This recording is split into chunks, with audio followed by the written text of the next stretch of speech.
You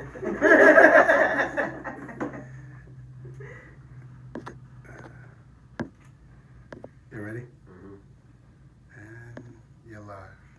All right, welcome. We are live. You're here. One Away Praise Radio, straight up, no chaser. I am your host, one of your hosts, Pastor Nick, and my awesome wife. Dr. Rhonda Travitt, we're coming at you, coming to you, coming for you today. And tonight we are not alone. Tonight we are going to be talking about divorce. So we ask you guys, please tune in. You can go to YouTube, send in your questions, or you can call in 770-988-6461. So now we're going to get into tonight's show. We're going to introduce our panel today, starting on my left. I'm Jackie Jackson. I'm Candace Daly. I'm Ebony. All right. So you already know once we introduced ourselves, so we're going to get into tonight's show. Tonight, once again, we're talking about divorce. So again, if you can relate, please call in. If you think you might be heading that direction and you want some tips, again, still please call in and we'll show you the best we can to help you guys out and to assist in any kind of way. Of course, this show we're always transparent. We hold no punches. And so we will get into tonight's show. So Yeah. We talked about every relationship. We talked about marriage and we talked about singles and divorce. Divorcees have a voice as well. And so we definitely wanted to hear those that survive, because I do believe that you survive a divorce. You just don't go through a divorce. I believe that you survive a divorce. And so we just wanted to hear. And Miss Jackson, Jackie, how many years were you married? I was married 25 years. And Miss Daly, Candace? Yes, 10 years. And 2 years. 2 years. So we have a diverse panel here. So tell we're me, still married. and we're still married. Praise the Lord. Woo, thank you. So I guess I want to know, when did you know that it was time to let go? For me, I knew when he got on drugs and my family started going down. Everything was going downhill. No more money coming in. Everything that came in was going back out. He was lying about it. It was affecting my children.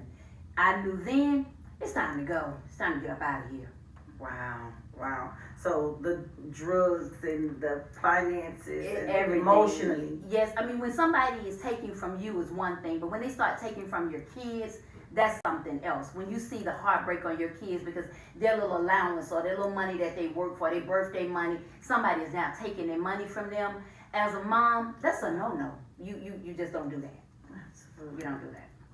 And Candace, when did you know that it was time to let go? Wow. Well, Because there's kids. You have kids. I have kids. Well, our story is a little different because we got married twice. So my husband and I were married, divorced, married again, had another child, and divorced. And so, honestly, I knew it was time to let go, like almost the first week. No, and so you don't want to say it, but it was bad from the beginning, and so it was a series of a lot of self-talk. Stay, God hates divorce. That scripture. Everybody's happy for us. I wasn't old when I got married, but I was older than I thought I would be. I was 27, almost 28. So to me, I was, getting on up there, and I'm like, well, so ultimately, when the communication just was non-existent, and so it was so dysfunctional. We didn't fuss and fight. We just didn't have anything in common. There was no emotional anything. And so it was like, why stay? No communication. No. So when you say no communication, what does that look like in a house? Because usually it's a lot of screaming, fussing, fighting, throwing, so it was none of that. It was none of that. It was my ex-husband and I took a trip from North Carolina to Florida in a car. And I think we had enough conversation to fill up about 10 minutes. Wow. From North Carolina to Florida. Now, at the time, the marriage was bad by then. but that wasn't abnormal. It wasn't like, oh, we don't have anything to say. It was like, oh, once again, we have nothing to say. So it was, it was to that point. And I don't want to jump ahead, but I still have my calendar where I would write down in my calendar when I cooked, when we had sex, so I couldn't be accused of not cooking and not performing as a wife, because there was nothing to motivate except for just a desire to try to do what was right. So Wow. it had gotten to that. That's Yeah, it had okay. gotten to that. So that means communication is bad. When I gotta write down to yeah. serve you and to please you because there's no connection, no emotional bond. Wow. What do you think about that? No, I mean, you know, it's wow. I mean, because you know, a lot of times people throw around that, you know, they throw around the scripture, and it's like you're supposed to hang in there, you're supposed to take it and just endure, and it'll be okay. And even as a pastor, I wouldn't suggest divorce to anyone, but at the same time, you have to kind of know your limitations and your boundaries, and if there is no change, or there's not even an attempt to try to change, I mean, then what do? Do you really believe that it's God that you stay in a situation that He's not really blessing anymore? You know what I'm saying? So it takes two to make it work, and it's not just the effort of one. Yeah, That's good.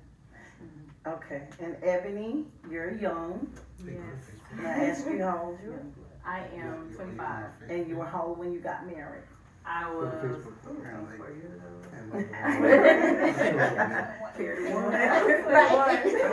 And how long were you married? I was married for 2 years. For 2 years. And tell me about your marriage. What happened? Well, When did you know? I knew it was time to just let it go when I came home one day after leaving for a vacation for like 2 days. I came home and there was a Kroger bag with an open condom wrapper in there. Oh boy, yes. And I was like, oh, we're real bold. Okay, so time to go. Because a year before that, I found out that he had had sex with my sister. So I was like, I tried to make it work.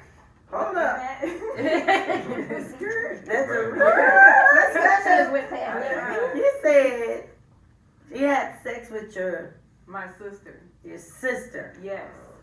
So that progressively got worse. Yes. How did you get through that emotionally? And are you? Because divorce is something that you survive. It's, I hate to say get through, but how did you survive that? Because it's trauma. It is. It's emotional trauma. I believe it's just like post-traumatic stress. You know? Yeah. It is. So how did you survive that? I feel like I'm still surviving. Amen. It's literally a day-to-day thing. Like, you know, it's not a day that it doesn't come to my mind. So I feel like I'm still just getting over it.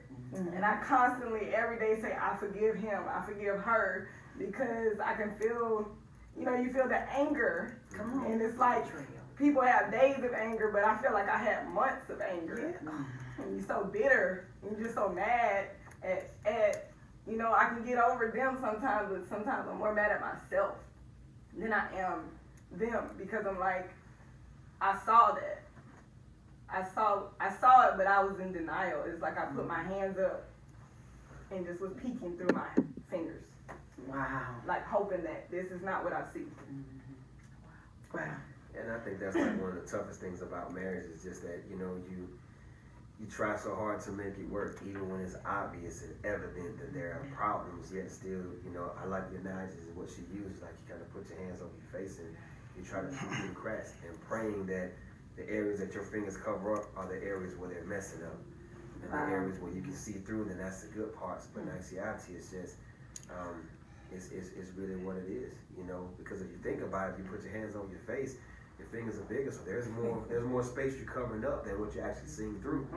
So you're hoping to see the good, but that's very, you know, that's a thin place. So that's wow. And so one of the things that when you said that and the covering up, I think about the secrets that we keep leading up to divorce. You know, because everybody can think the marriage is good and we can put on that face and go out. But what about all of those secrets that we keep? How did you deal with the secrets? Looking back over that, didn't you think that was the biggest masquerade? Because we were both married before. Right. So the biggest masquerade of my life was leading up to and coming to that place because I didn't want anybody to know. Because you're hiding, because you feel bad. It's like you didn't do anything, but you feel like you did. You feel like you have to protect yourself. You have to protect him. You have to protect Wow. the kids. You got to protect everybody involved. And so you live a lie.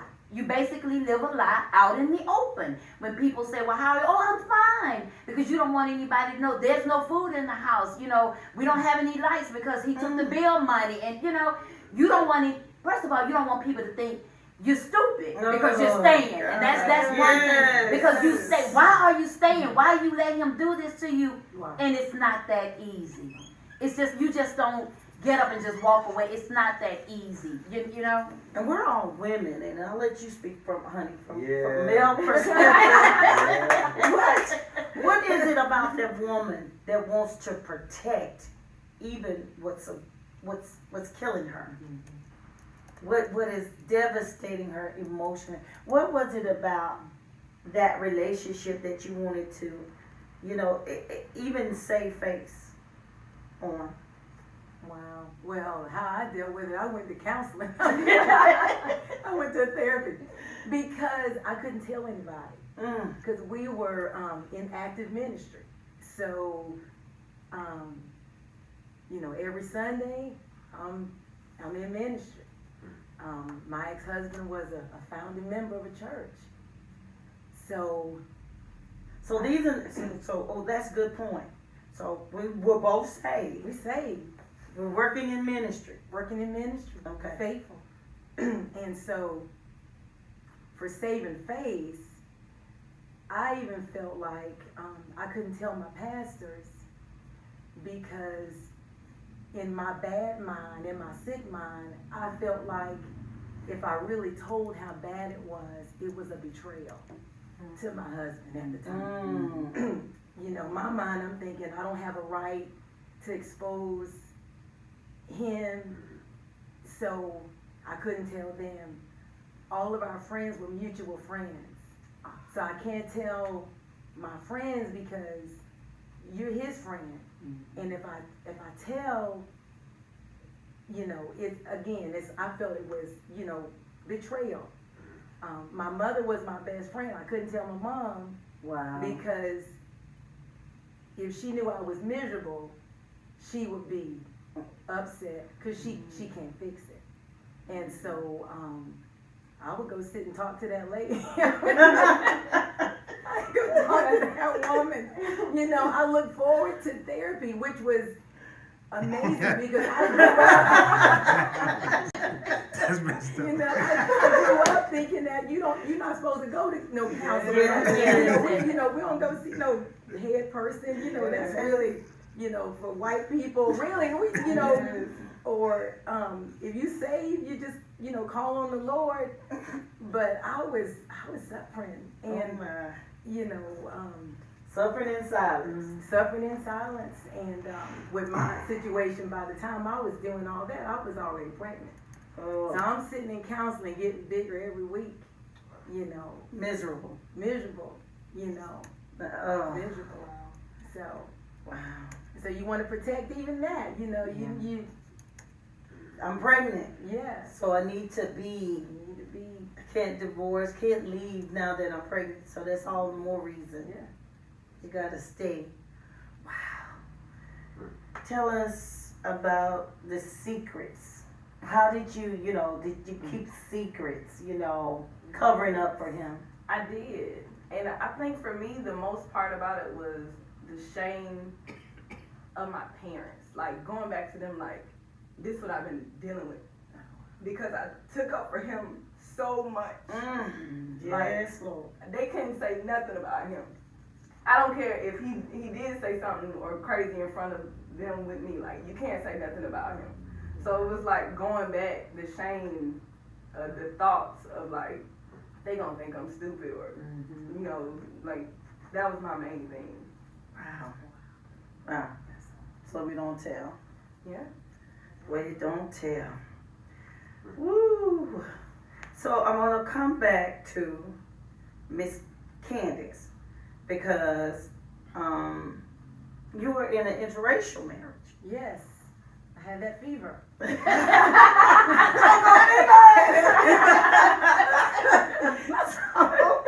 so tell us about, you know, the dynamics because, you know, culturally speaking, Yeah. it's different. So tell us how, and I guess now that we understand that, you can understand a little bit better how you could drive, because you know, drive in a car, black couples in a car for 10 hours and not say nothing but 10-minute conversation.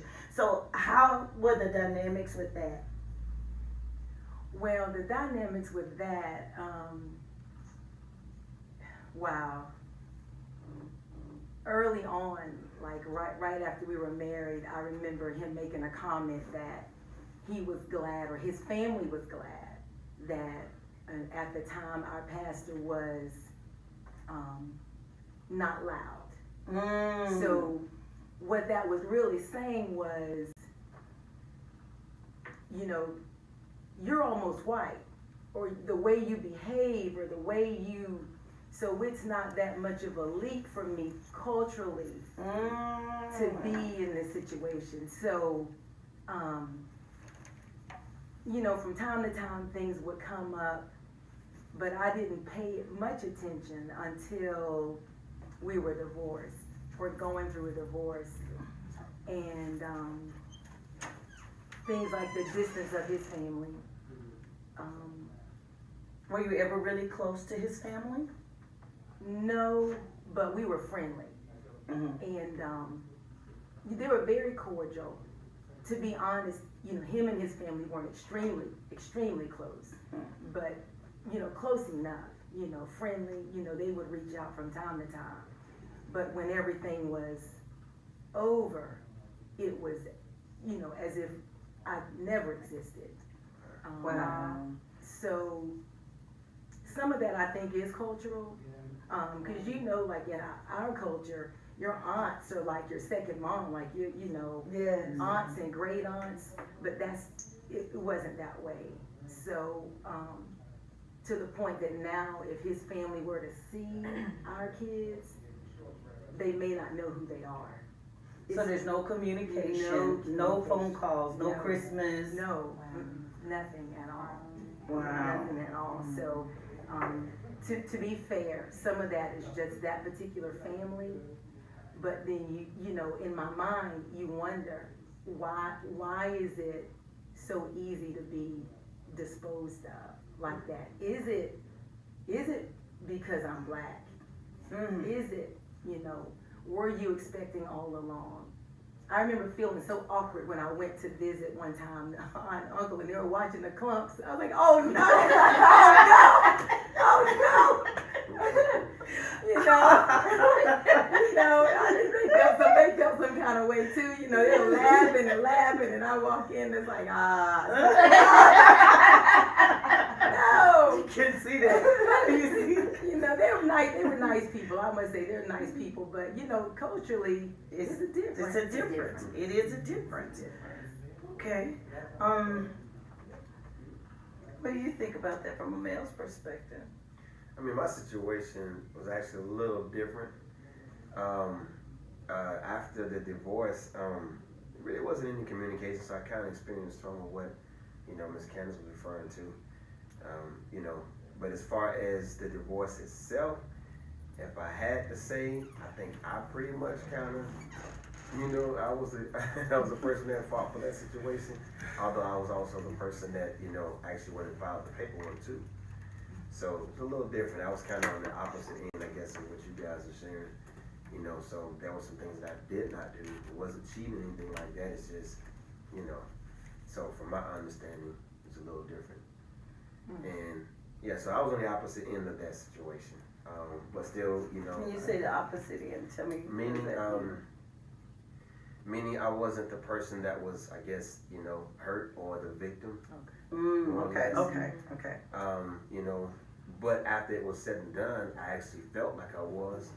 But, you know, being a part of this ministry, getting clarity on top of deliverance, I realized I wasn't a victim, you know, that I was a strong cause of why the relationship didn't work. So, you know, I had to come to grips with that reality. But, yeah, I was on the opposite end of that. So how about everybody, you know, we know what the relationship was, but in drugs and this and that, but coming to terms, can you see your part with what we did wrong, or she's like, I did nothing wrong. No, I was perfect. I It was did I was nothing. Yes, I can. Yeah. I mean, even though I felt like at the time I was a good woman, I did nothing wrong. Looking back, yeah, I see my part in it. You know, and it took me a lot of years to realize that I played a part in it. Give me an example of what you realized, you know, coming 25 years. What I realized that, first of all, I tried to make him be something that he wasn't. That was first of all. That's good. I couldn't accept that he was who he was. I had this great expectation. I had this Cosby marriage in my mind. I really did. I'm serious. And so that's what I wanted, and that's what I was trying to create. Well, he wasn't Cosby. He was Family Guy. You know what I'm saying? So I was trying to make something out of something that just wasn't there, and that was my biggest mistake. I didn't know how to allow him to be him. I wanted him to be who I wanted him to be. Wow. And yeah. Candace, can you say what was your mistake? I would say my first mistake was